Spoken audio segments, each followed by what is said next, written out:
Hi hello welcome to home recipes and arts. ఇప్పుడు మనం chicken fry ఈజీగా ఎలా చేయాలో చూద్దాం.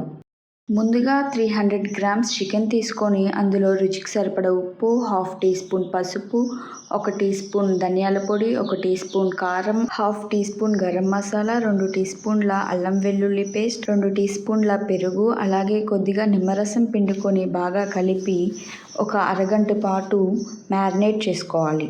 ఇప్పుడు స్టవ్ మీద ఒక ప్యాన్ పెట్టుకొని అందులో 3 టేబుల్ స్పూన్ల ఆయిల్ హీట్ చేసుకొని ఆయిల్ హీట్ అయ్యాక 1 టీ స్పూన్ జీలకర్ర, సన్నగా తరిగిన ఉల్లిపాయ 1, 3 పచ్చిమిర్చి, 2 రెబ్బల కరివేపాకు వేసుకొని ఫ్రై చేసుకోవాలి.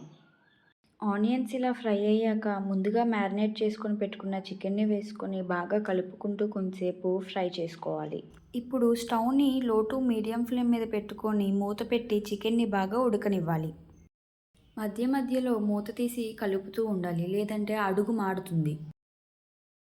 చికెన్ ఉడికిపోయాక ఫైనల్గా 2 టీ స్పూన్ల నెయ్యి, కరివేపాకు, కొత్తిమీర, పుదీనా వేసుకొని కలుపుకుంటూ బాగా కొంతసేపు ఫ్రై చేసుకుంటే అంతే, ఎంతో tasty and easy chicken fry ready. And don't forget to subscribe our channel.